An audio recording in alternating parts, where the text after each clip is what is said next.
The Monte and the Pharaoh Show is brought to you by... Because wine is your second favorite four-letter word. California wine, New York attitude. Good fucking wine. Yeah. The NWA heavyweight champion, and at the time you had to be able to go 60 as a babyface or a heel as a champion. And this guy had been around, and he was polite with everybody, but I wasn't intimidated. I didn't think I was good enough to even talk to him. But when that'd be like you're breaking in baseball and you're playing baseball with Babe Ruth, and you don't want to talk to Babe Ruth because you don't feel you're worthy of him. And that's the way I felt, was because I knew I was the shits, and I never thought I would stay in the business as long as I did here, of just talking shit and doing whatever. Drew Wilson knows how to keep us on live here. Hey Rip, how you liking this 80-degree weather? It's $10 super chat. This is the greatest weather we've had here today. Opinions on Monte and the Pharaoh. Oh yeah, I watch them on the internet a lot of times. They're really good. I like them. They have some great guests on there. I like their opinions. As a matter of fact, they're over with me. I watch them as much as I can, just as much as I watch Jimmy Cornette stuff, and that's probably the main two that I like. But then again, I like James. I like to watch James's stuff, and then I see the guy. I've been on his show, but I can't. The dark-haired guy, this and that. But anyway, I've never heard of Monte and the Pharaoh. Yeah, they're good. You can Google. They wrestling? Yeah, it's all about wrestling stuff. Oh.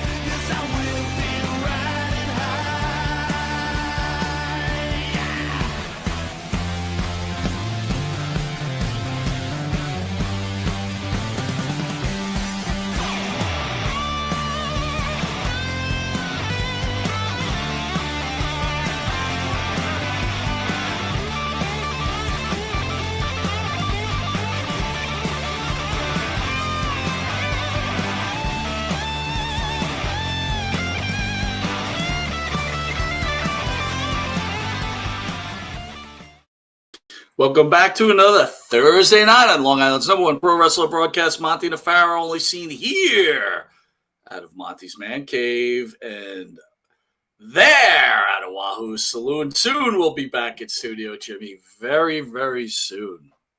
Soon I will be back in New York. Very, very soon. Oh, by the way, Jimmy, I wanted to cover something with you. So I was speaking with Todd Gordon. Yeah. And, you know, when you were here last time for the big event, we had that epic interview with the ECW legends Francine Sandman and Todd Gordon, where we played drinking games and all that other good stuff. Yep. So Todd wants to do it again. No. And he wants to bring in... Well, yes to seeing Todd, but no to me drinking. No. Are you quitting drinking? Jimmy, come on. That was the last that was the last time I drank. And when Sandman is advising you that you really, really, really should think twice about getting in that car and going back to the motel, even though, you know, that's where you got to go. No, I'm not doing that again. Bill Alfonso's going to join us. Bill Alfonso. That's great. Well, I'll watch all of you. Hopefully not make half the mess that I made of myself that night. Well, Jimmy, once you're in the action, you'll be fine. But anyway, we plan on it. Yeah. You're going to basically plan on it. Cover with your wife. Ooh. Tell her you'll be back in New York for the big event. We're flying you in. When is this? In studio. When is this supposed to be? I think it's like November, right? Oh, all right. It's down the road. It's possible. Yeah. Well, I can see that. It's not possible. Yeah, don't let me get too smashed, though, Mike. For God's sakes, man. Come on. Jimmy, you got to show some control. No, I have none. By the way, Rip Rogers' partner didn't know who we were, so let me put up a picture in case you don't know who we are. We're Long Island's #1 pro wrestler broadcast. Monte Pharaoh. Catch us on the Monte Pharaoh YouTube page, Monte Pharaoh Facebook Live page, which over last month 2 million views. Monte the Pharaoh TikTok page, which last month had over 280,000 views. Monte the Pharaoh X page, and on New York cable, where over 150,000 people watch us weekly, 3 times a week. And then we're distributed on all audio behind the Believe network, where your friend and I, Conan, is also on that network. And he promised by the end of this year, we will be gone. Okay. That's nice. By the way, I didn't realize that Sergeant Slaughter is your partner with that AI picture you just put up. What do you mean? You look like Sergeant Slaughter. You did that on purpose. So if I can. Ted Hutt. Yep. DEIC. KKK, Mikey, Monty. Why didn't you put that up? Because you know that annoys me. That dude, this artificial intelligence stuff is shit, and I look like Sergeant Slaughter. I do not have a jawline like that, and that's that. Do you believe that artificial intelligence will take over the world at one point? Already has. And like Terminator? It's got you by the tail. Dude, I love AI, boy. Woo! Eat that AI up. Yep. Love it. Yep. You got like AI nudies in the bathroom by any chance? Listen. Come on, man. I know you do. Listen. I know you do. Sasha Banks, AI. Hey. Well, all these writers are like, I'm such a good writer. I'll go write a book about wrestling. I'm really good. Too. No, that's and all I have to do is go, write me a book. And he writes 10 times better than I'm a good writer. I do good writing. When you make the example, guys that are like, oh, I wrote a book and murder, okay, fine. I'll give you that one. But coming from the guy that co-wrote This Life with Bart, no, I'm not into it. I'm organically creative. Wait a minute, I want people to vote. Who's better at the nerdy wrestling writer? I'm going to write a book. I'm really good at writing a book. Now, what's yours? Mine was This Life. No, dude, what the fuck? Imitate a stupid, nerdy wrestling fan writing a book. Well, you know what? I grew up in like a really rural part of Texas, and I wrote myself a book because I used to book shows, mud shows. Maybe you heard of the mud shows? I used to book people, and I don't know if I ever paid them, but hey, I'm in the business. So let me tell you my experiences with all the guys that were washed up and cheated me out of my $5. Nope. Everybody's in the business, Mike.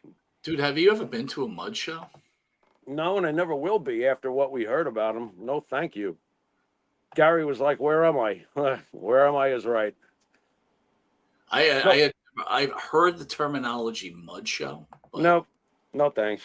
By the way, I want to give a shout out to When It Was Real, right? With Nikita and Benny Scala, one of the top shows on the network. They had Tony Garea on. Thoughts on Tony Garea, and if you haven't seen that interview, I recommend it very highly. Well, I'm in pain over Tony Garea. Wasn't that when the whole flight bullshit happened and Tony was up in New York? I was supposed to be there for that, right? Yeah, you are. Yeah. Did that upset you? Of course it did. Why wouldn't it? Which upset you more, the Jimmy Valiant or the Tony Garea? The one that upset me the most was Ricky Steamboat. Oh yeah, that's a tough one, dude. I don't blame you on that one. So there's been a few painful ones, But Tony Garea. But you got to do Warlord. I didn't get to do Warlord. Oh, listen to this. Warlord versus Tony Garea, Valiant, and shut up, Mike. Yeah, but you know what? I don't see you bitching and moaning about that fucking jiu-jitsu indie wrestler I brought on. I don't hear you complaining about that interview. Jiu-jitsu, which one was that, please? The fighter. The fighter girl. What the fuck was her name, man? Complaining?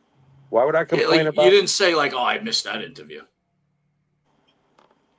You're right. You're right. I didn't complain about that. Why do you think that was? Because you thought she sucked. I'm glad to have cohesion with my partner. My partner knows folks at home exactly, how I think for the most part. Yeah, Jimmy doesn't care about interviews if they're with people he doesn't like. Do them all you want, Monty. Oh, it's classic with us because and it's such an interesting eclectic mishmash. Did I use eclectic? Fucking take me outside and beat Yeah, the you shit should out of really me. fucking kill You yourself. just beat the shit out of me right now because I do not come with a large honker from fucking Yonkers, but yeah, no, just brutal, bro. It's just a brutal business sometimes. But it's funny how the mishmash, because one week you'd be like, Jimmy, guess who we got? And it's hey, wow, it's a huge name. Oh, that's awesome. That's great. And then the next week it's like, we're doing 7 shows and 5 of them are with promoters from Tennessee. I want to kill myself.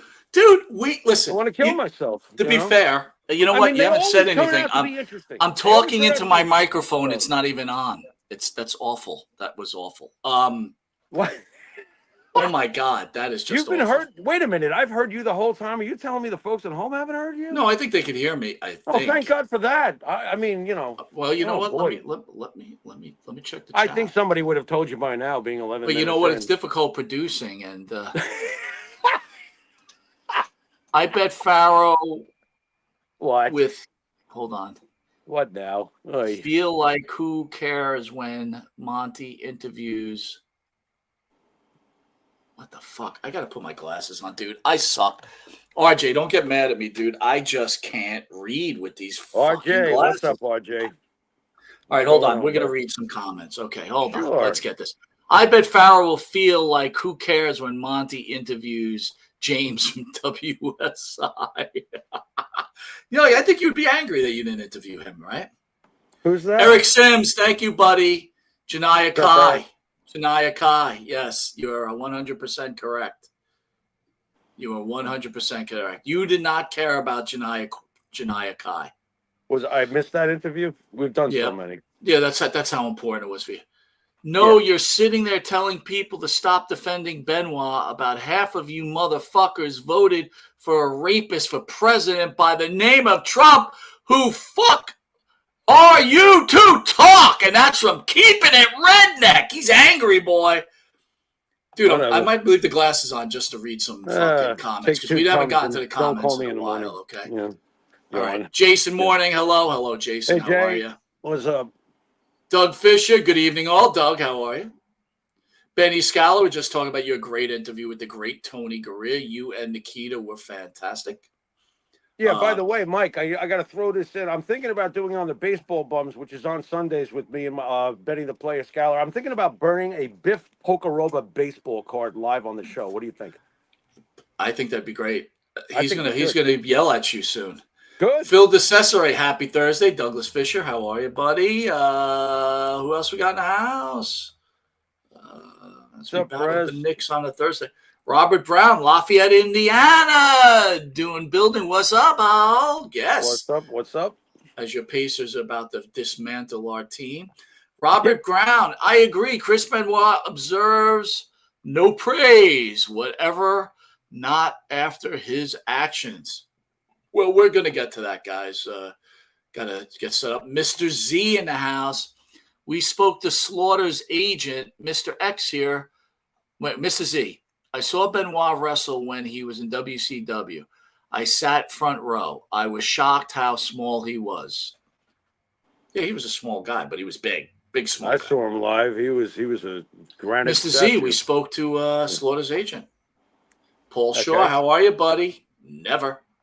What up? Wait, keeping it redneck. He's got something. Wait, let's see what else he has to say.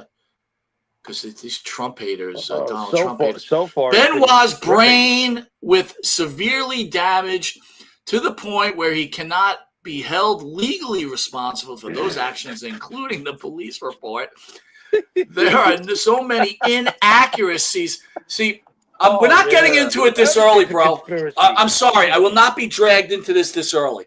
But I got a lot to say about that. So, Redneck, just hang on, okay? Yeah. We got a lot to say. You keep obsessing, and you stay tuned. You keep obsessing. It's good for you. You keep your neck red, and we'll be good. Well, that's probably just going to be a constant one way or the other. As you see, my terrible producing just keeps going on and on and on. All right. Also, by the way, Mike, living down south here with all these fond people I live around, that don't sound like no redneck I know. By the way, with those opinions, go on. Listen, we're gonna hit up the Benoit thing very shortly. Yeah, literally Don't thousands forget, of them around here. They don't sound next like week. that. Go ahead. Listen, Monte The Pharaoh's getting hotter and hotter. Next week we've got Yeah. Rachel Ellering in the house at 7:30. Rachel Ellering, the daughter of the great precious Paul Ellering. What do you think about? Do you want to be for that? You want to be there for that interview, Jimmy? Number one, of course I do. Number two, bro, I ain't fighting her. Look at that picture. Let's check her out again. Holy crap, bro! Smoking, Dude, strong. brother. I see strong. You see, of course, you see smoking Peter Pecker. I see strong. Holy crap, Dude, she's engaged to a wrestler. We gotta ask about that. Like, why would you get engaged to some broke dick wrestler? Oh no, that's your question next week. No, that's on your list. I figured that, and then I'll find a way to like skateboard around it. I'll be like, oh god, how do I say this without Dude, very, very, very excited for it. And making his return. And I gotta ask you, how do you liked it? Eddie Mansfield will be on at 9:00 next week, returning. How did you like Eddie Mansfield last week, bro? Great talker, and I just spent a lot of time afterwards thinking about the what ifs, because great talker. Clearly had the it factor, and doesn't regret what he did. At the end of the day, very engaging. Listen. Guy was really good. He was really. You know what's so funny, dude? Because we were WWE guys. I didn't even know who the fuck Eddie Mansfield was. Oh, until I did through the mags. Yeah, I did. Oh, no, you I used to did read up on him in the mags. Okay. Oh, of course. I knew he was an up and coming name, and you don't get to see much when you're living vicariously through the mags, but you could get a good feel for somebody through the mags. The mags did a great job back in the day. They were the internet. So honest feeling, Jimmy, though, honest feeling, when he did that on 2020 as a wrestling fan, were you angry? And if you were, share your thoughts. Honestly, the 80s was like wrestling before. Look, I'm going to be brutally honest. Wrestling before I became a long-haired metalhead, well, I looked at it differently after, the drugs kicked in. I'm still a teenager and stuff like that. Like when Mansfield did that, I was more into listening to Metallica and Maiden and hanging out with the boys and stuff like that. I still watched wrestling. When he did that, I was like, oh, okay. I bet some people are mad about that. I don't remember having much of a feeling about it because wrestling was not at the top of my charts at that point, if you know what I'm getting at.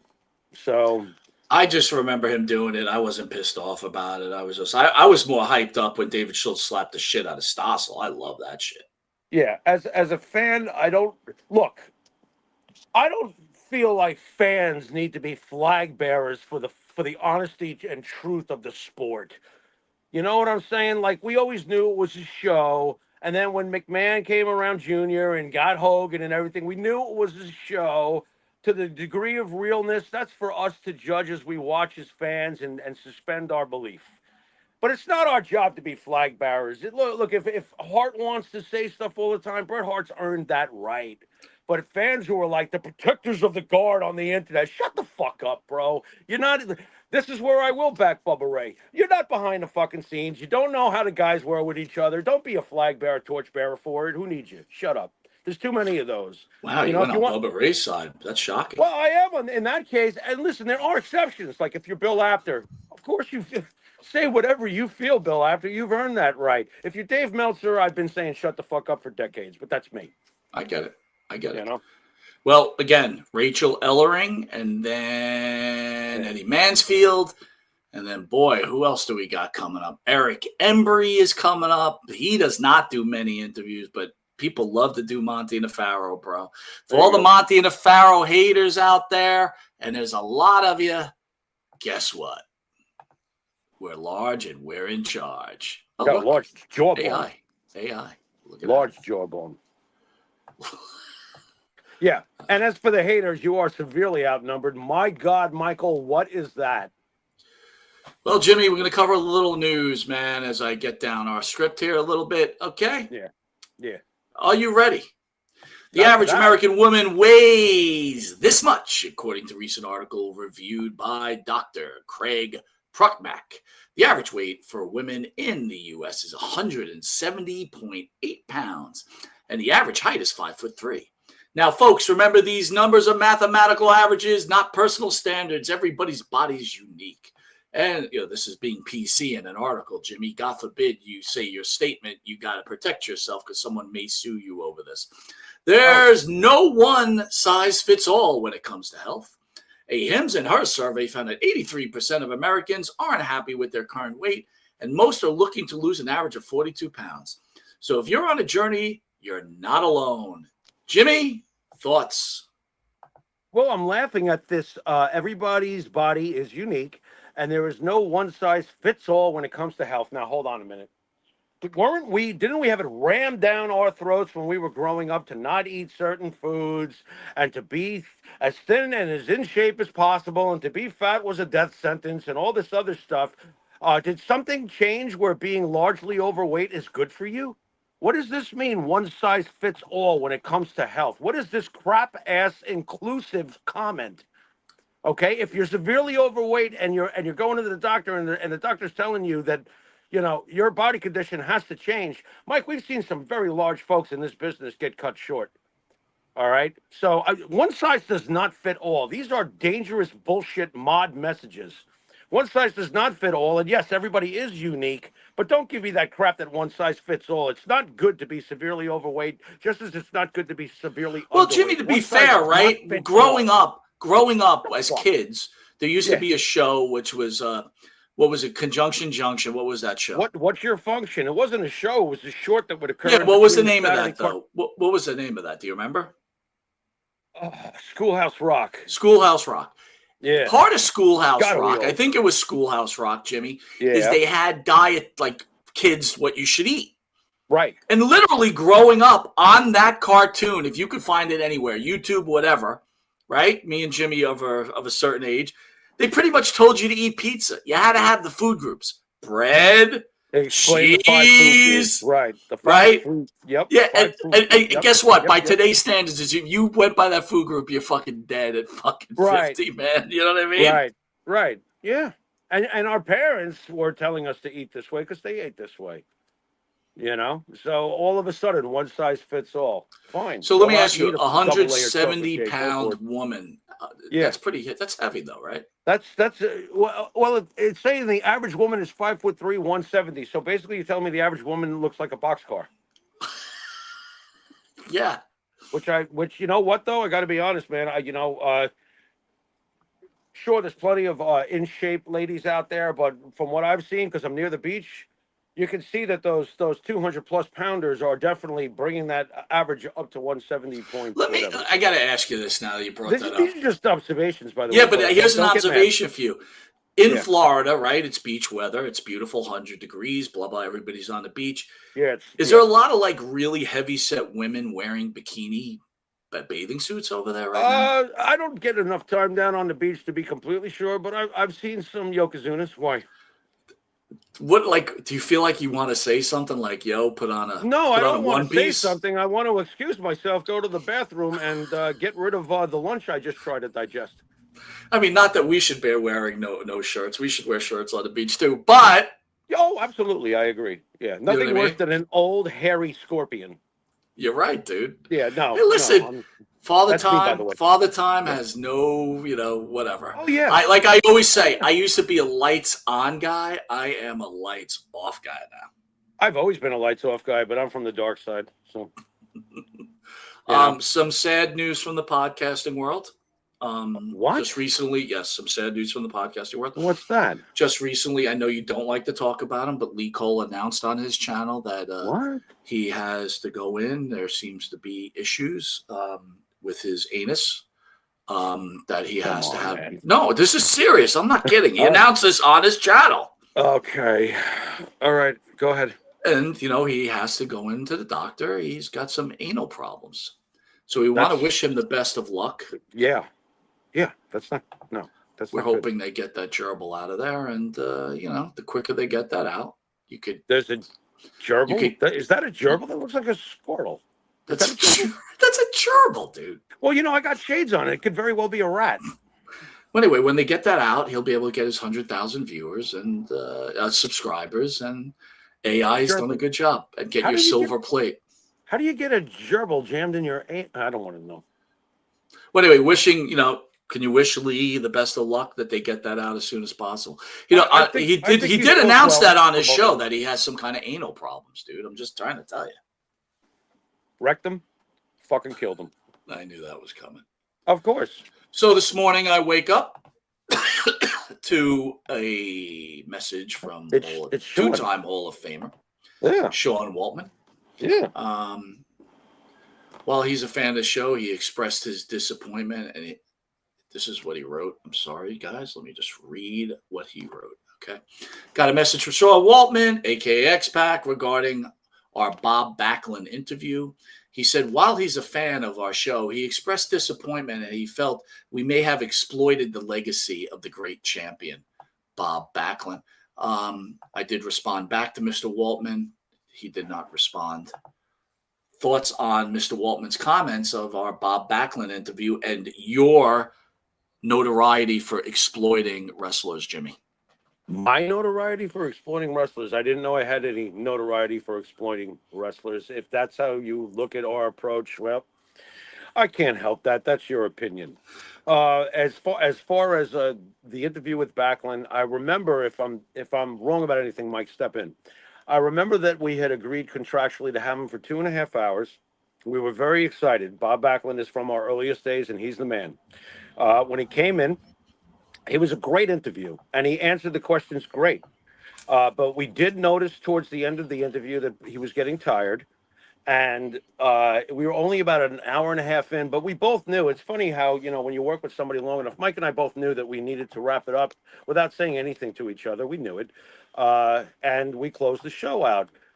It's one of our best interviews. It's one of our more popular interviews, and it's my personal favorite interview. Bob was great with us, and he was very happy to be there. And not only did he answer all the questions very well, I felt, but he also managed to, and he wanted to do this, where he came over to the stage, and it's one of my favorite moments, and the man at 70 years old stood on his head. It was incredible to watch that. I never could stand on my head when I was in my 20s, and this man's doing this at 70. Incredible. He joked with us. He even worked, quote unquote, with us on a couple of those jokes and stuff like that in advance. Like, are you saying that I'm, what was the great line with you, Mike, where I was like, yeah, Bob, I don't think you're in shape to do the stamina test anymore. That was hilarious. That's when he went over and stood on his head for us. He was a wonderful guest, and I do believe we caught the last great glimpses of the great Bob Backlund with that interview. It's a home run, and I'm sorry Mr. Waltman felt that way. Maybe he has some personal memories of Bob and is very, very fond of him. I'm not sure. But we never, ever look to exploit, especially when it comes to Bob Backlund. Do we ask hard questions and do we ask for the truth from our guests? Yes, we do. But come on, if things are out there, they deserve to be addressed, and we address them. It's not an easy thing to do, but at least we do it. Who else is doing it? Not too many. Go ahead, Mike. No, Jimmy, you said it all, and you said it correctly and intelligently, right? We had Bob Backlund on. You and I, growing up, hated Bob Backlund, right? Of course. For many reasons, right? As fans. But as we got older, we realized what Bob Backlund meant to the wrestling world. Absolutely. And when we had the opportunity to interview Bob Backlund for 2.5 hours. Now, remember at this point, Bob Backlund, people did not know he was having issues with his mind or his memory. We didn't know. Right. Bob Backlund, when we first sat down with him, was sharp as a tack. He took the booking and he came here. He drove here from, where was it? Connecticut, where he was at the time, or wherever he was. He was sharp as a tack. He took the booking, and he was great. As Jimmy explained, as the interview went on, we started to see a change. He wasn't physically getting tired, but you could see mentally he was getting tired. And there's a short that was cut from the Monte The Pharaoh channel where I believe Jimmy asked him for the Mount Rushmore of wrestlers.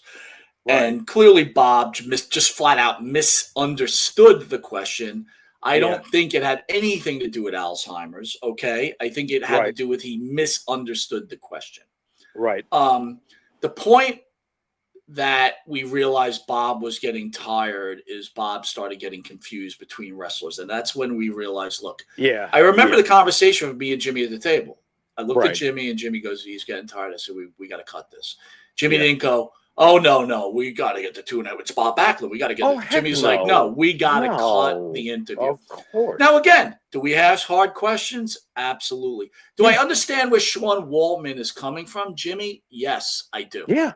I do. Yeah, we got to meet Sean very early on. I'm sure he doesn't remember. He's met a million people, Right. but very, very early on, we saw him at the same event where Drew McIntyre was lost in Never Never Land shortly before returning to the WWE and doing what he's doing today. But Sean was very nice with us. I remember that. Very nice guy. Very nice guy.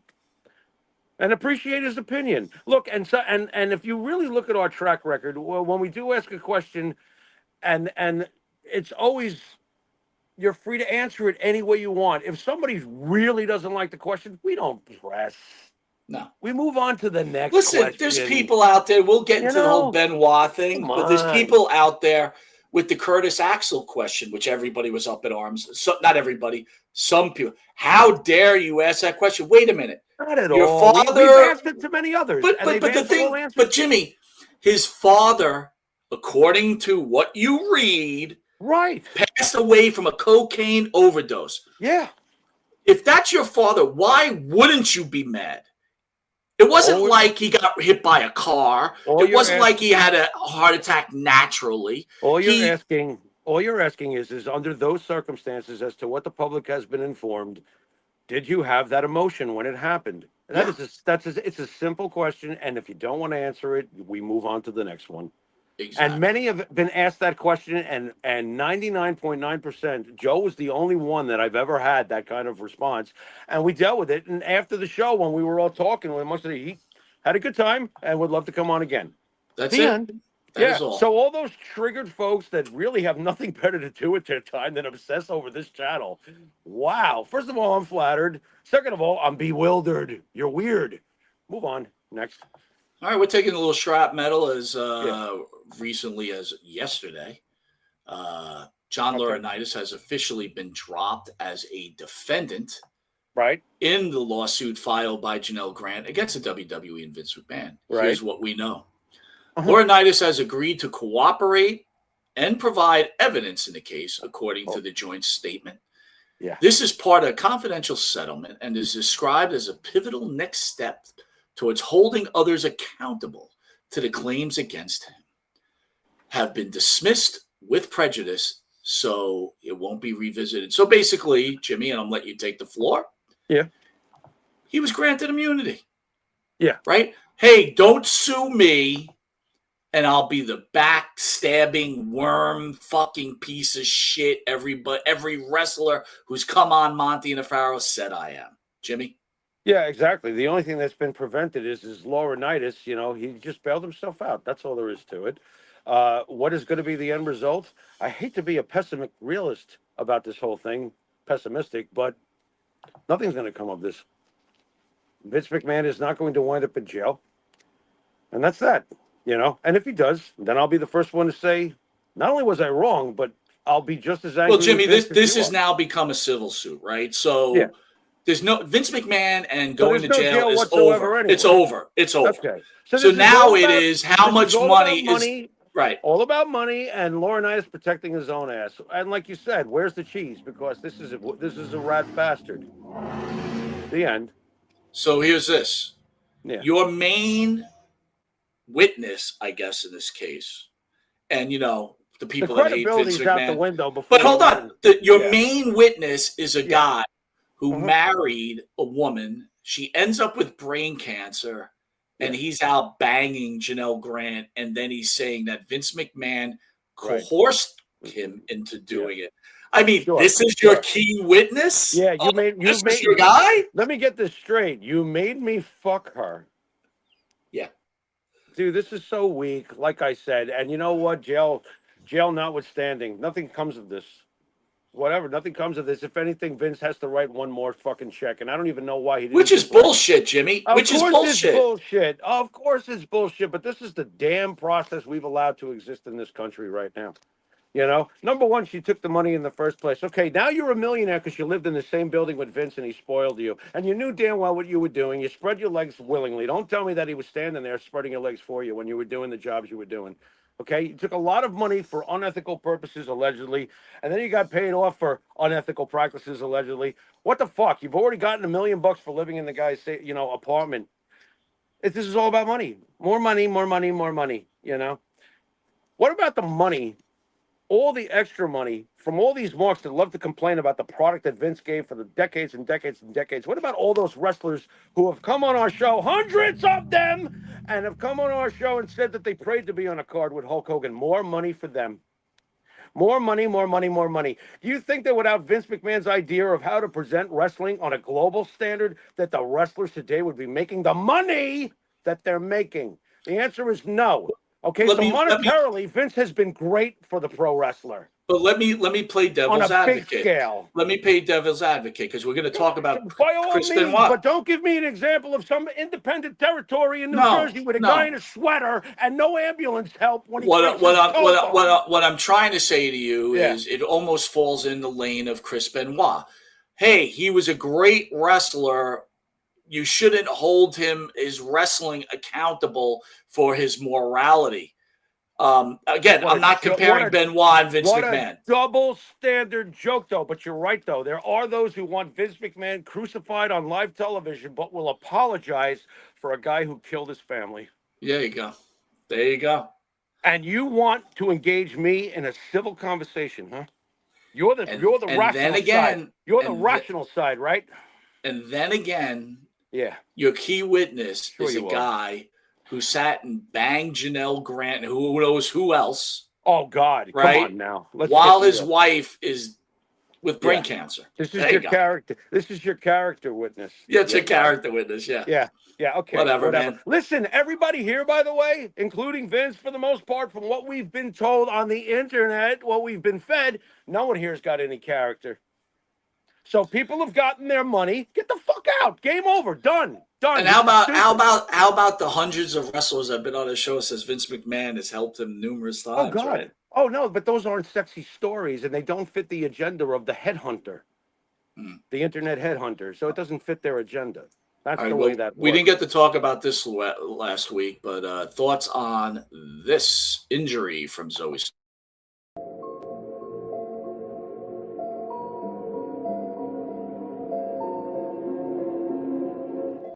What do you think of that? What the hell was that? It looked like a butt bop. What was that? No, dude, look at the leg. Let's play it again. Oh, you don't know about this, Jimmy, huh? No, I don't. Zoe Stark came off the top rope, got her leg caught in the mat, and totally just destroyed. Look at the leg. Watch the I think it's the left leg.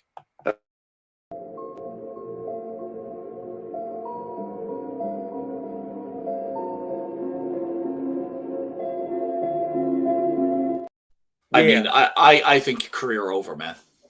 Yeah, most likely I would say so. You know what that reminds me of? You know what I got to see in person was Jordan Travis's leg get destroyed with the Florida State Seminoles on their run to a potential national championship. I was right there. I was at the 50-yard line with Karen, and I saw that, and the leg went kind of like, that way, the wrong damn way, like a total pretzel snapped in half, and I'm like, I said, season over. Right away. I was like, season over. I didn't realize it would be career over. Jordan Travis, Jet fans are never going to realize, because it's what between the ears is what makes a great leader and a great quarterback. You can have all the physical blessings in the world and be Ryan Leaf. But the sad thing is Jordan Travis had a lot between the ears, man. It's really sad. But yeah, no, I would say that's it for her. Would you try to overcome that? I don't think she's overcoming it. As much as they want to sell it, it's that looks like an injury. Look, I just know somebody who broke their tibia. I think it's a tibia, right? Okay. 5 surgeries, dude. Yeah. Oh, you're fucked. I mean, she ain't coming back from this, man. The shame of it, I liked her. She was a good wrestler. Yeah. And I got to be honest with you, we didn't really look at the video so tight, but because you got to be careful, I don't want to get a copyright, right? Mm-hmm. But it's really, who was she wrestling? Zaya, the other Japanese chick that hasn't been around for a while. She had just come back. She missed her spot. Like, she was too long. Like, Zoe had to jump extra further. Right. I am telling you, Jimmy, the more and more they stay away from these house shows, the more and more you're going to see this type of shit happen. Because people are not getting their work. Practice. They're not getting to work, dude. They're not getting to work. They're doing their shit out of the Florida thing, and they, I mean, really, come on. No, you got to get your reps, right? You got to get your reps in. It's like And you gotta football do it. practice, right? And you got to do it. Well, it's house shows are even more than football practice. Football practice is practice. Right. House shows, you're staying sharp in front of people. You're doing your match. It's not practice. I mean, it's fine tuning yourself, and you're still performing in front of people. You can't fuck up. I You know agree. what I mean? It keeps you fresh. It keeps you honest. Gotta have house shows. It's ridiculous to not have them. All right. Well, it's that special time where we have Shut Up. Shut up and wrestle. It's that God. time. Are you ready? Shut up and wrestle. Shut up and wrestle. You fucking love that, don't you? I do. One more time. Shut up and wrestle. All right, dude. Here we've got Mickey James, and she's going to cover one of your most favorite songs, What? Van Halen. Van Halen? Ain't Talking About Love. No. Oh, Now, God. understand, Mickey James is a singer. She's cut Yeah, no, many I know. a country album.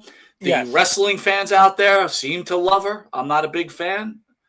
She's a I like person Mickey with a James. decent voice. You do? I like Mickey James. Okay. I know the wrestler, but I know she's No, I'm talking about Mickey James, the singer. She's a competent singer from what I've heard, but her style fits her voice for what she does. But go on, let Country me see music. this because this doesn't sound right. Go ahead. Here we go. Because Yeah. we're about to. I'm afraid. Shut up and wrestle. Oh God. Shut up and wrestle. Okay, here we go. I'm nervous. I'm nervous for you right now.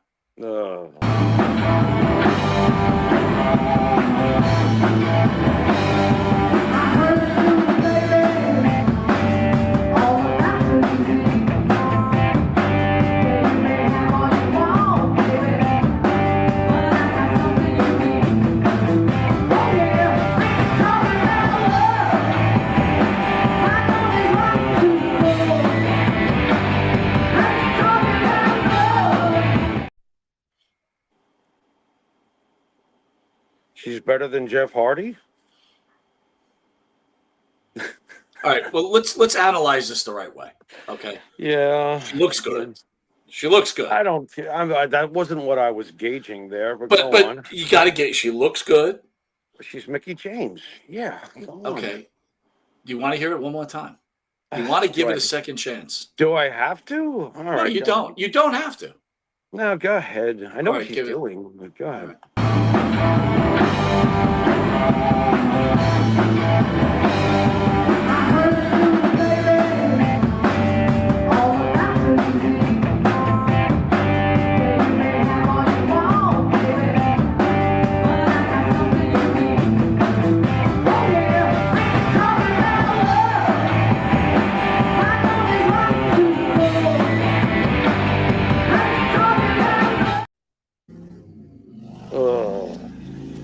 Shut up and wrestle. Thank you. You've hacked. you You know- hack. You're a hack, Mickey James. what's- You hacked up that song. I am you know what's- sorry.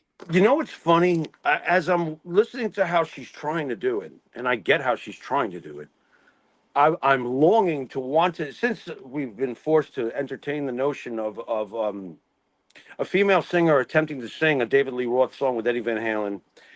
Now I want to know, how would Janis Joplin have sounded on it? Or how would Melissa Etheridge have sounded on it?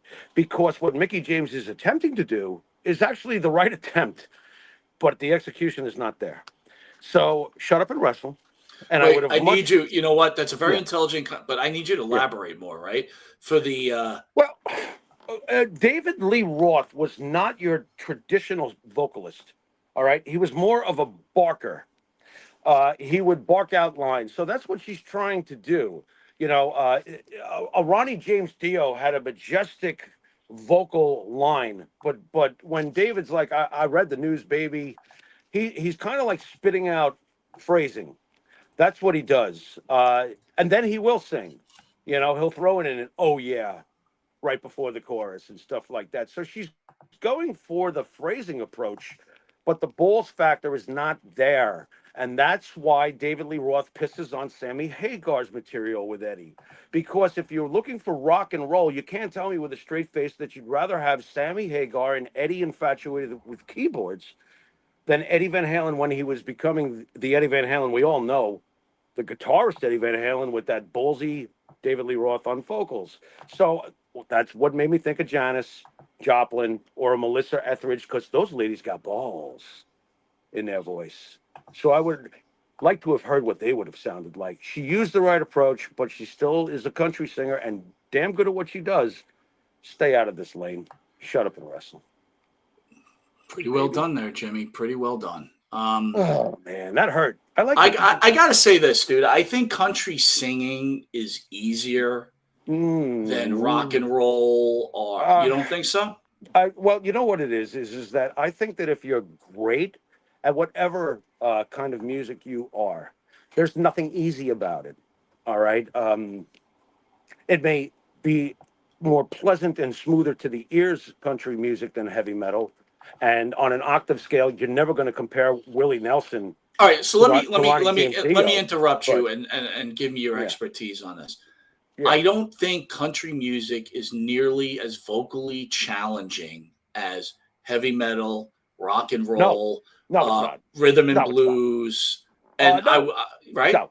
Yeah, absolutely. No, there is nobody in country music that is doing what James Brown did. No. Vocally, James Brown? Oh my God. Little Richard? Oh my God. So let me ask you this. If Mickey James isn't a wrestler, and I'm not trying to shit on Mickey James, okay? Is she a successful country singer? Yeah. Yes. Wow. Yeah. I totally disagree with you. I say not even close. I say successful. I don't say on the level that she attained because of her wrestling notoriety. No, but I'm trying to say you think she's still playing in bars? I think she's playing in a house band at a bar. You might be right. You might be right. Do I think that she has a listen? This is an industry that had Paris Hilton cut a record. So do I think that she could have found a way to get a record cut? Yeah, I do.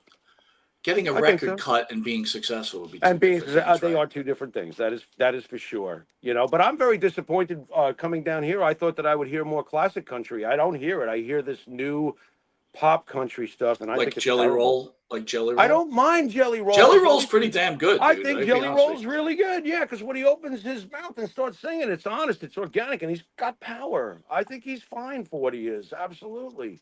You know, but he's not the example. A lot of this stuff is like very processed country pop. It all sounds the same to me. I'm very, very disappointed. I haven't heard Conway Twitty once here. How's that possible? Where am I? Saturday night's main event was Saturday, and coming off the pay-per-view, which I thought was not very good, Saturday night's main event was just as bad. Yeah. I think John Cena really is doing the job. He's ruining wrestling because I totally feel like I've lost it. I don't think that it's John Cena that's doing it. I think that it all feels very by the boards right now. It's very safe. It's very predictable. It's nothing sexy about it going on right at this given moment. We've already gotten past the initial shock of John being. I don't blame John at all. If anything, John's more interesting to watch than what's going on for the most part with everybody else. The other thing that is interesting, of course, is Heyman with what he's doing with the guys. That's cool. And Punk, you know. But it just feels like a safe product, bro. It feels very boring. Yeah. And again, I don't know what's going on with Roman, but he's off television. Now, you're talking a 2025 where you haven't seen Roman Reigns, and I don't think it's a coincidence that the WWE isn't performing to the level it's used to without their biggest star, to be honest with you. No, I agree. And he just turned 40, I believe. And I guess we've hit the point in his career where we'll see him from time to time. And doesn't that suck for us? Well, that's what I'm saying. I'm like, holy shit, we're going back to like, you know, a once in a while guy. Oh my God. And I thought about this too. With they've been adding names lately, like a Penta or whoever. They've been adding some names coming in from outside. Where Bronson Reed is back, and stuff like that. But I almost feel like there's just a log jam. You know what I mean? They've collected a lot of names, and a lot of them are falling into blah land. Isn't that the biggest problem with Tony Khan's product? We don't. You know what, Jimmy? You hit it right on the head. I feel like this is AEW light. Like now we've become an organization of just a bunch of guys that are good. Yeah. and there's no one to really look forward to. Yeah, and on top of it, if you're just going to give us the wrestling blahness, when you're going to have a celebrity involved in a key thing, please don't make it like we just had with that Joker with the devil stuff. Who the hell was that? And what was that? And what are you doing in the main event even when John Cena's winning that 17th championship? You're not even picking the right celebrities, much less the blahness of your cards. So we're really screwing this up right now. And fortunately for us, there really is no, because Tony Khan's just a self-implosive nerd with a lot of money. So, but if there was somebody smart out there, like, if an Eric Bischoff came around, a young Eric Bischoff or something that could, we're lucky there's nothing going on around us to really sweat much about, Mike, as far as the WWE's, being on top. Look, Maybe they were that's hot. it They too. were hot. They were hot. They're still You think hot. that that's it too? The ticket sales are through the roof. But I Yeah, I got to know. tell you, it's coming to that point where it's going to It's start to just- slow down. Yeah. Yeah. Do you think that it's also because they don't feel any pressure from any other company, that they're just like sleepwalking? What I think is what we spoke about earlier, what you spoke about earlier, actually. Yes. All right. They're going to start missing Vince McMahon. Triple H is doing a fine job. But, Yes. TKO now Yes. has moved WrestleMania back to Las Vegas. We may be looking at one site for WrestleMania in the future. I don't know, man. The biggest mistake, if there was a mistake, and there was, in my opinion, that Vince did when he sold to them, is that he gave Triple H no power. Now, I don't know why. I wish he had, because TKO is the one that's going to overrule everything, and Triple H will have no say if it really comes down to it. And I don't like Well, that. dude, I think that's I don't like that. anywhere in business. I know, but Vince could have found some sort of clause or something. to last keep, night, AEW was on. Okay. And I literally waited, like I was like, not really watching, but I was very intrigued because if you didn't know it, Mercedes Moné won the Owen Hart tournament. Okay. And she gets the right to face Tony Storm. And I right. said either was by accident that Tony Khan did this or whatever else. Mercedes Moné has 3 belts and she hasn't lost in AEW, and it's been over a year, which is pretty impressive. And I'm like, you know what? I'm kind of good. I'm gonna kind of get into this. I can't wait to see these two square off. Right. Again, I'm not a Tony Storm guy. Right. I don't get timeless Tony Storm. I know a lot of people love it. To me, it does. Do you like it? I love the fact that she went in a direction completely different and established her own thing, and I do love that. I have seen some of her promos where she's really good, and I've seen some that fall so flat on their face that they really fall. So when she's good, but when she's bad, she's bad. I guess I would say she's Rob Deere, the baseball player, who would strike out 200 times a year, hit 161, but somehow would accumulate 30 home runs. You have your moments, but overall, you suck more than you have your moments. And then on the other hand, there's Mercedes Moné, who for somehow I fall in the trap. But then every time I hear a promo from her, I go, she's just still not very good. Let me put it this way. She's always stumbling over her words. They're very. Go ahead. Real simple. She's way overrated, and that's why I said to you when you were very excited that Sasha Banks had gone to AEW, you hoped that would be some sort of needle mover to increase the competition between the two companies, and I told you, she won't move shit. Okay. Because now she'll have to be exposed. When she was in the 4 Horsewomen thing, she had the greatest workers in the history of this business as far as the females go, for the most part, especially from their generation. My God, were they moving the needle. And they had people writing her script for her, too. They had professional script writing. She had the guiding hand of the greatest promoter in the history of the business, Vince McMahon Jr. Okay. When you take that and it works there and you try to move it somewhere else, there's going to be a quick, okay, everyone's paying attention, and then it's going to recede. Now, I am not going to disrespect Tom Seaver, but I will use him as an example.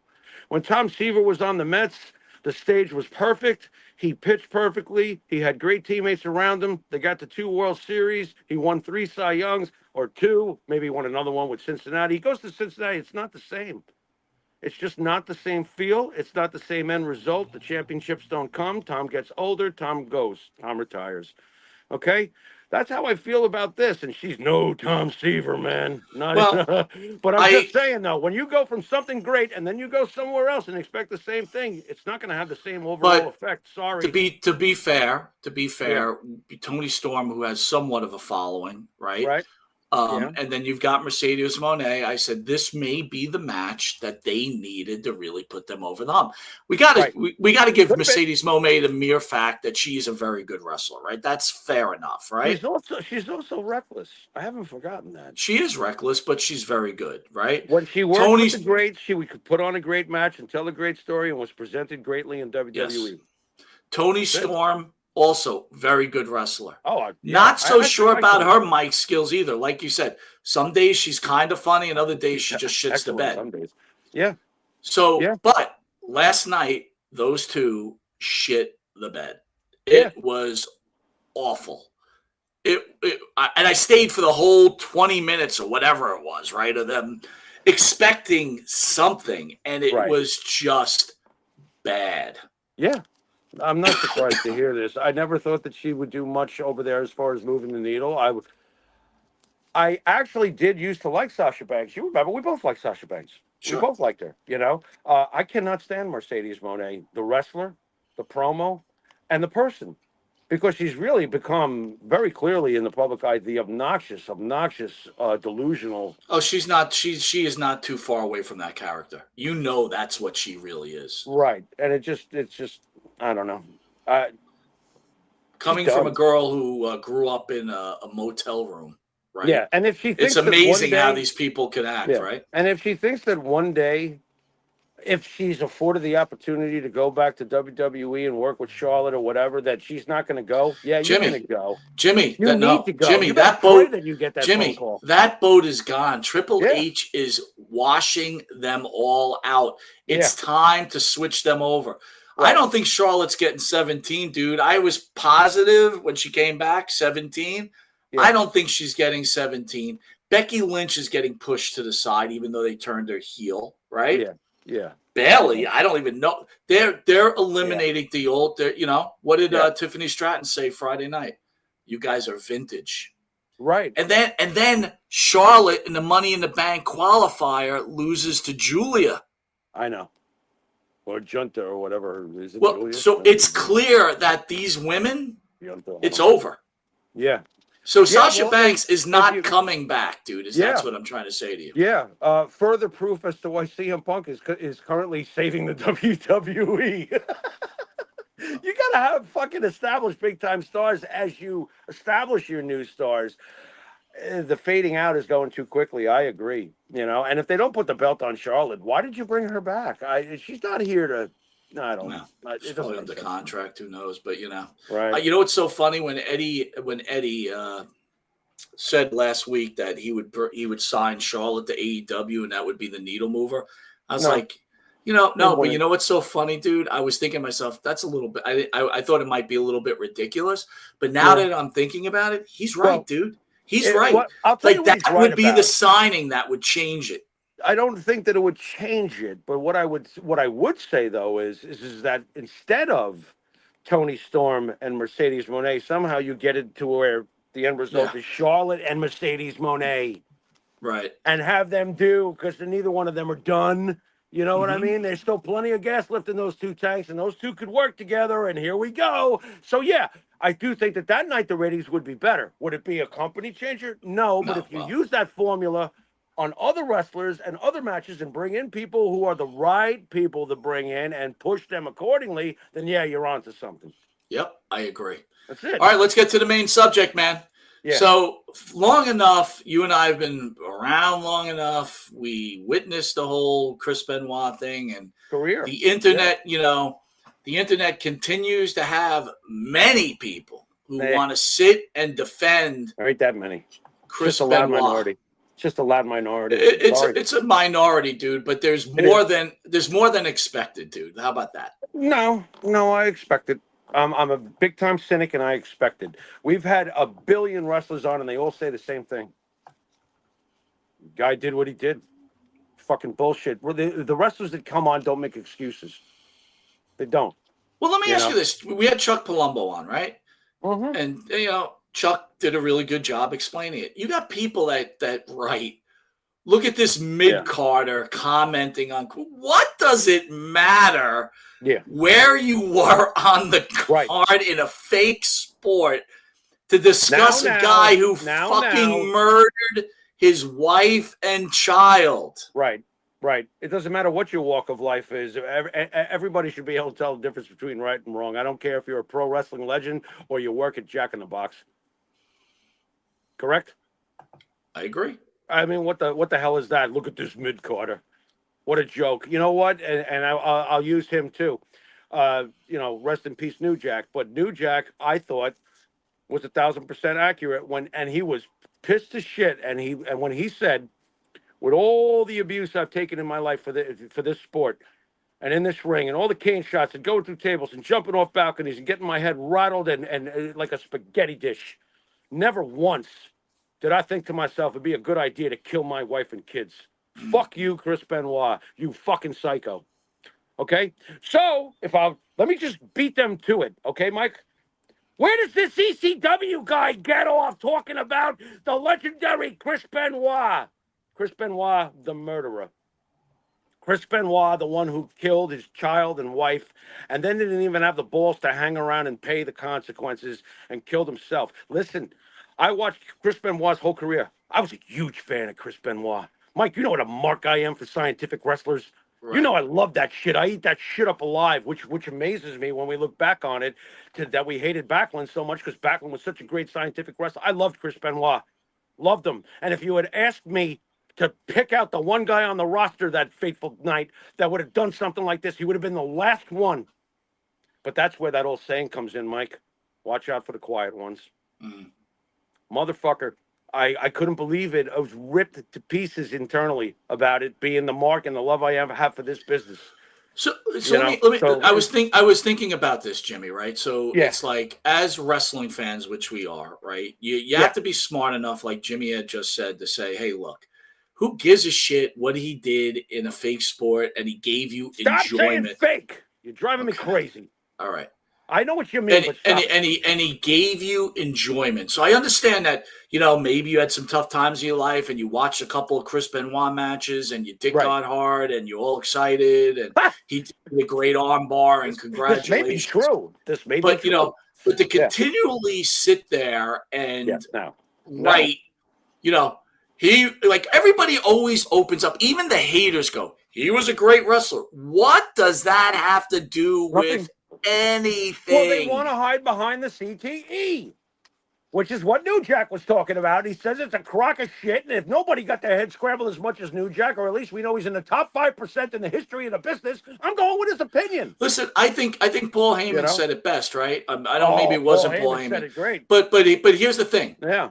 The CTE didn't stop him from not killing himself for a couple of days after he killed his family. Right. The CTE didn't stop him from laying Bibles by them. No. You know what I mean? It's like he had clear thought then. Now, the question I have for you is, Jimmy. Yeah. Your family member does this, right? A family member. Yeah. You could understand that his son still loves and misses him, right? Yeah, of course.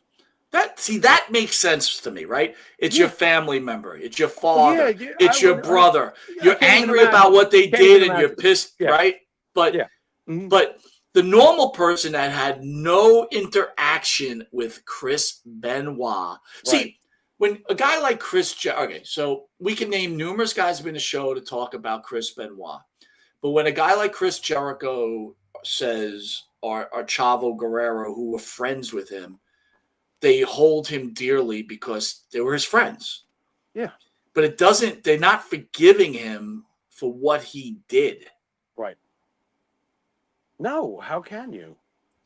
You can't. You can't forgive somebody for on that level. That's just. How about this? the many people that continually write that the police look at the records, the police fucked it up, the police set them up. What? Okay, Set him up. here's Set the 'em up. reality of it. Okay. Who gave a shit about Chris Benoit in the real world except for wrestling fans?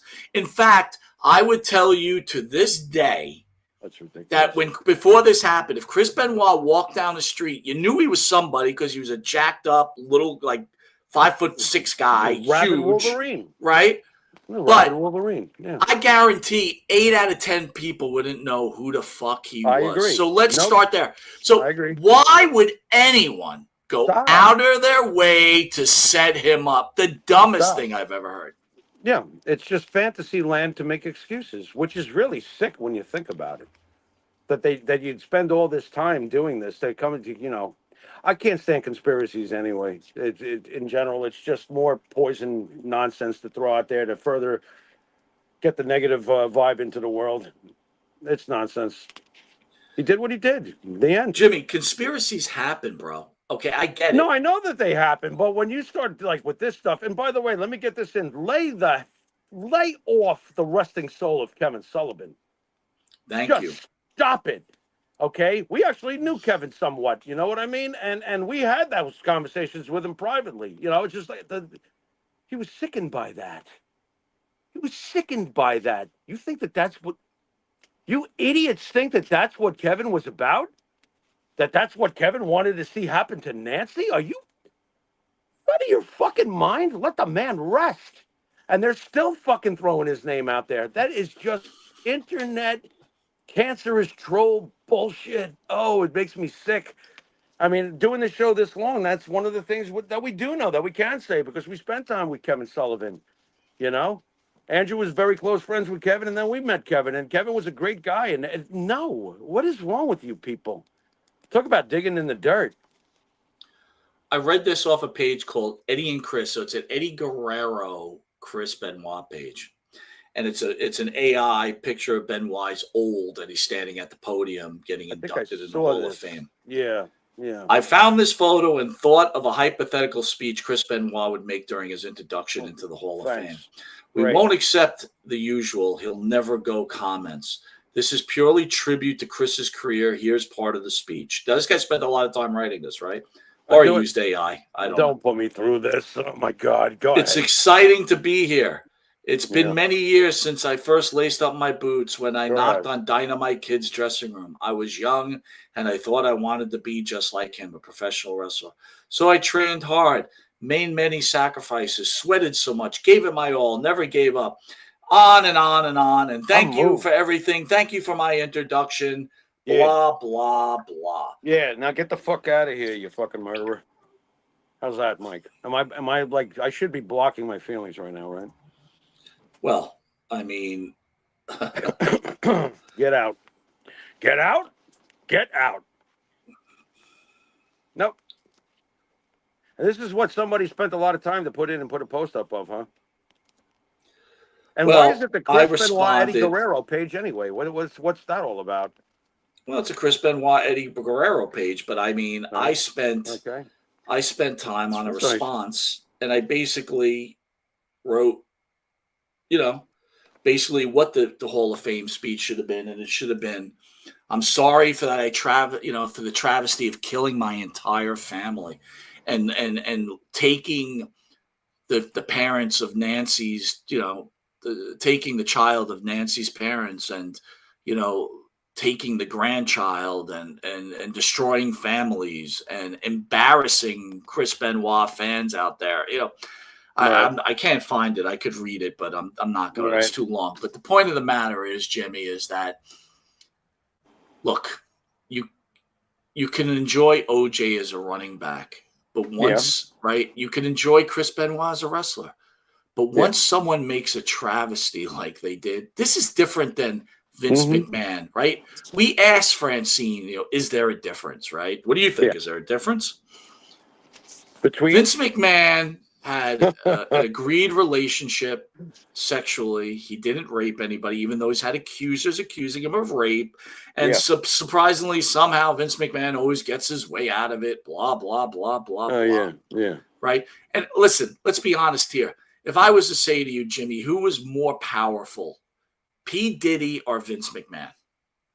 Who's more powerful? Who was more powerful? Well, Forget it sounds now. like P. Diddy. By far. Yeah. By far. Oh okay? God, yeah. He was richer. Yeah. Mm-hmm. He was more powerful, and that motherfucker is not Yeah. getting out of jail. No. So if anything they could have got Vince McMahon on, he would be in jail. But there's nothing to get him on. Right. Chris Benoit murdered.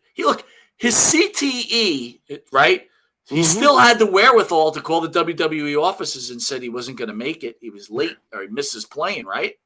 Come on.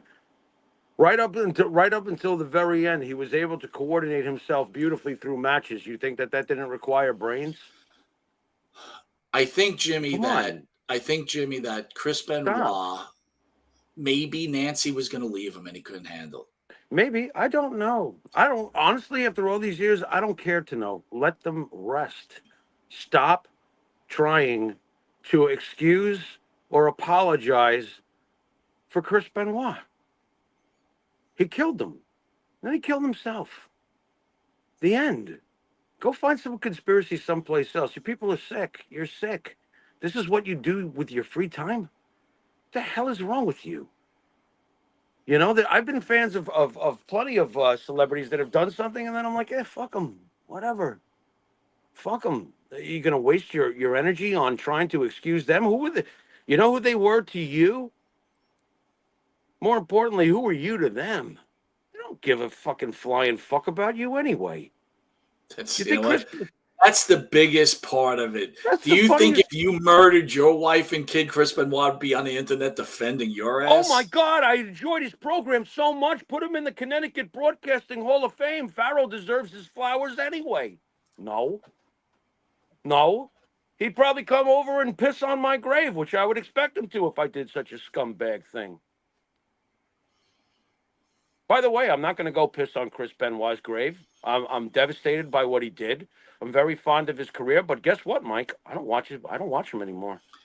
Listen, man, I've heard enough that Chris Benoit was just not a good person.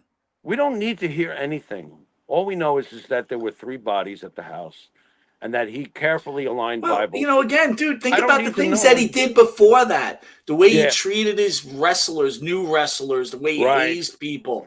You know, I'm sorry, guys. Whether you like this or not, Dynamite Kid was not a good guy. Oh, an absolute was asshole. not a good guy. Yeah, an absolute asshole to the people behind the scenes. An absolute asshole. You're putting drugs in people's beer that they could fucking die? I mean, what are you doing? Nothing funny about it. His so-called ribs, you would have today, in this day and age, this guy would have been prosecuted to the fullest. You would have had, that certain point of view, like, oh my God. Listen, I'm going to say this, Jimmy, and it may not be taken very nicely, but here's a fact, okay? Yeah. We had Jim Doss on. He was the first husband of Nancy Benoit. Yes. Right? We've had Kevin Sullivan, second husband. Yep. We didn't have Chris Benoit. Obviously. From all testimony, from all the people we spoke to, Nancy was just a wonderful woman. Yep. But I'll say this, and if Todd Gordon, if you're watching, I'll say it to you. And I think this is a fair remark. It's Russian roulette. You continue to cheat on your spouses and keep moving on and on and on because, you marry someone and you get bored of them. And then you marry somebody else and then the new fresh toy comes. And I know it's kind of part of the industry because you're working with these people. Yeah. But it's kind of Russian roulette. You chose the guy that was going to fucking kill you. She couldn't have known that. But the fact of the matter is, Jimmy, it's odds, right? You continue to have this type of behavior. There's got to be, Jimmy, in life, there's got to be somewhat loyalty, right? To be pessimistic realist, I haven't seen too much. But you should. There should be some loyalty. Look, if we went by shoulds, then we get to a conversation we had several months back. There would be a lot more Mr. Rogers, Fred Rogers in this world. I understand. We don't have that. But you're talking about Jim Doss, who supported Nancy, and she left because she liked Kevin. Okay, great. Mm-hmm. And then when Kevin wasn't good enough anymore, she went to Chris. And I don't know what other relationships she had in between that, if she did or if she didn't. I don't know. Right. Now, but the fact of the matter is that, when you do that type of stuff, things happen. Yeah. Now, a quick thought though, and this would have been directed to Chris. Like, let's say he was having problems with Nancy, and Nancy was about to move on again. Like you're saying, she went through husband 1, husband 2, husband 3. She's about to move on. You got to ask yourself as a man, and this is why you should never overreact when there's a breakup of any kind. If you go into that situation as a man, and you know that this is the third time, and blah blah blah, don't you remember that if things start to break down? Yeah. You need to have some self-respect and jump back and go, hey, you know what? I was just another act in the traveling circus. And I took her. Knowing her behavior, took her for that, right? And I would have, if I was friends with Chris Benoit, let's say behind the scenes during those times, I would have said to him, because you always say what these folks like, oh, if I was there, I wish I could have. I would have said to Chris, okay, it's breaking up. You're Chris fucking Benoit. You're one of the greatest in-ring wrestlers that has ever lived. Your life will go on. Maintain your legacy, but most importantly, maintain your self-respect, bro. Don't be melting down. How about this, Jimmy? But that's what I would say to him if I was his friend. I would be melting down. When a guy like Chuck we don't even know, so. When a guy like Chuck Palumbo and Maven say there was something weird about the guy that made them very uneasy, don't you think guys like Jericho and Chavo Guerrero, who were much closer to him, knew something was wrong with this guy? If they did, I don't think that they would ever say anything anyway. I don't know. It all becomes speculation for us because we don't know. Do I wish that someone had said something to him to make him think differently? Of course I do.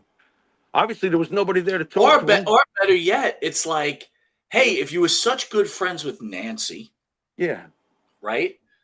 It would be like, get the fuck out of there, man. I don't know if Nancy had anybody that close to her that she was talking to about this. We're never going to know. We're never going to know. All we know is what we know. There were 3 bodies and Bibles were laid out. What the fuck is wrong with this guy? The end. And there is no setting up Chris Benoit. What was he like? Secretly like doing a Billy Jack Haynes and moving cocaine throughout wherever he was living? No. So there's no nefarious guy coming in to rub out Chris Benoit. This is such a stupid thing to even entertain. That is one of the stupidest conspiracy theories I've ever heard. I have to agree. Stop it. You're embarrassing yourselves. My God, have some common sense. I agree with you 100%. Oh, dear Lord, man. Let them rest. It's done. All right, guys, we're going to cut out. I'll be able to look at the chats in a little while. So, Jimmy, good conversation about Chris Benoit. We've got Michael L. Ray, Florida promoter, on at 9 o'clock. Should be an interesting show. He's got a lot to talk about. All I say to you people out there is idol worship just doesn't work, dude. You know what I mean? No. And you know what? Innocent till proven guilty. And Chris Benoit's guilty. He's guilty. And, I don't know. More people should just forget about this guy, and he should be wiped out of the annals of wrestling history. He doesn't deserve it. He ruined it all by what he did. That is it. That is all. That is all. I can't stop them. I would say to you, Sonny ruined anything that she had with what she did. Agreed. On the other hand, China, she had problems, and she ended up killing herself, right? In one form or another way. That's totally different, right? Lots of people have problems, It is. China's a very sad story.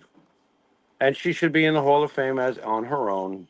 And I don't hold, there's, unfortunately, look, this is our justice system too. There's a reason why there's 1st degree, 2nd degree, 3rd degree murder, blah, blah, blah. There's different levels of wrongdoings that people do to themselves or do to themselves and others. And Chris Benoit's in the penthouse of doing harm to himself and others. Yep, the end. Yes, China did harm to herself ultimately. Were others contributing to her downfall? Sure, but it's still on her at the end of the day. It's still on yourself. To care enough about yourself to save yourself. I know Jimmy and I have always been on that Jimmy Snuka, Nancy Argentino thing. Yeah. But to be fair, Jimmy Snuka was never found guilty. Nope. So Nope. as much as we might believe something happened, Yeah. we don't really know. Yeah. I'll tell you one thing I'm not going to do. I'm not going to get on Facebook and start a campaign of truth for Jimmy Snuka when I don't know everything anyway. Shut the fuck up and move on with your life. Let the man Yeah. rest. That's Gets it. back to let the man rest. All right, Jimmy, I'll see you at 9 o'clock. Send us out. I want to thank everybody for joining us. I hope you guys join us at 9 o'clock. You've been watching Monte and the Pharaoh. See you in a little bit. Later.